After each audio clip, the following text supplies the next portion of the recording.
ಹೇ everyone good morning. ಇವತ್ತು ಬೆಳಿಗ್ಗೆ 3:30ಇಂದನೇ ನನ್ನ ದಿನನ ಸ್ಟಾರ್ಟ್ ಮಾಡ್ಕೊಂಡಿದ್ದೀನಿ. ಫ್ರೆಶ್ ಅಪ್ ಆಗಿಬಿಟ್ಟು ಮನೆ ಮುಂದ್ಗಡೆ ಒಂದು ಚಿಕ್ಕದಾಗಿರೋ ರಂಗೋಲಿನ ಹಾಕ್ಕೊಂಡು ಹಾಗೆ ಫ್ಲವರಿಂದ ಡೆಕೋರೇಟ್ ಮಾಡಿಕೊಂಡು ಪೂಜೆ ಎಲ್ಲ ಮುಗಿಸ್ಕೊಂಡು ನಾನು ಕೂಡ ರೆಡಿಯಾಗಿ ಹೊರಟೆ. ನಾವು ಎಲ್ಲಿಗೆ ಹೊರಟಿದ್ದೀವಿ ಇಷ್ಟು ಬೇಗ ಅಂತ ನೋಡ್ತಾ ಇದ್ದೀರಾ, ಮನೆ ದೇವ್ರ ದರ್ಶನಕ್ಕೆ ಹೋಗ್ಬೇಕು ಅಂತ ಹೇಳಿ ನಾವು ಕೂಡ ಅಲ್ಲಿಗೆ ಬೆಳಗ್ಗೆ 7:30 ಅಷ್ಟರಲ್ಲಿ ರೀಚ್ ಆದ್ವಿ. ಅಲ್ಲಿ ಇವತ್ತು ಹಾಲಿನ ಅಭಿಷೇಕ ಇತ್ತು ಅಂತ ಹೇಳಿ ಅಣ್ಣ ಕೂಡ ಹಾಲಿನ ಅಭಿಷೇಕ ಮಾಡ್ತಾ ಇದ್ರು. ಇನ್ನು ಅಭಿಷೇಕ ಎಲ್ಲ ಮುಗಿಸಿದ್ದಾದ್ಮೇಲೆ ದೇವ್ರನ್ನು ಕೂಡ ತುಂಬ ಚೆನ್ನಾಗಿ ಅಲಂಕಾರ ಮಾಡಿದ್ರು. ಅಲ್ಲೇ ಕೂತ್ಕೊಂಡು ಟಿಫನ್ ಕೂಡ ಮುಗಿಸ್ಕೊಂಡು ಹಾಗೆ ದೇವ್ರಿಗೂ ಕೂಡ ಕೈ ಮುಕ್ಕೊಂಡು ಎಲ್ಲರೂ ಕೂಡ ಬಂದ್ವಿ.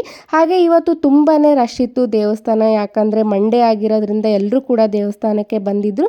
ಹಾಗೆ ಕಾರಿಗೆ ಅಂತ ಹೇಳಿ ಹಾರ ಕೂಡ ಕೊಟ್ಟಿದ್ರು, ಅದನ್ನು ಕೂಡ ಹಾಕ್ತಾ ಇದ್ವಿ. ಇನ್ನು ಅಲ್ಲೇ ಇರೋ ನದಿಯಲ್ಲಿ ನಾನು ಮತ್ತು ಚಿನ್ಮಯ್ ಇಬ್ಬರು ಕೂಡ ಆಟನ ಆಡಿಕೊಂಡು ಸ್ವಲ್ಪ ಹೊತ್ತು ಅಲ್ಲೇ ಎಂಜಾಯ್ ಮಾಡಿದ್ವಿ.